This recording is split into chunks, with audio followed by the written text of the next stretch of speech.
Real artists are contending with the unknown, right? And they're possessed by it. They have a personality trait, openness, that makes them do that. They can't even help it. I can tell you, the worst thing for creative people is to not be creative, because they just die. And because it's like maybe you're a tree with a few major branches, you know? That's your personality. So if you're extroverted, man, you can't be cut off from people because you just wither. And if you're agreeable, you have to be in an intimate relationship or you die, you know? Open people have to be creative. They have to be, because otherwise they die. They don't have any vitality. And so they're cursed with the necessity of putting a foot out into the unknown and making sense of it. And then they're also cursed with the necessity of trying to make a living while they're doing that, which they can't, because you can't. It's almost impossible to monetize creative action, as many of you who are creative will no doubt find out.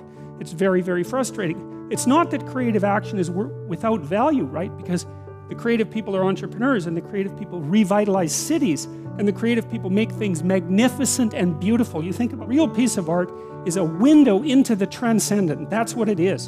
And you need that in your life, because you're finite and limited and bounded, right, by your ignorance and your lack of knowing. And unless you can make a connection to the transcendent, then you don't have the strength to prevail.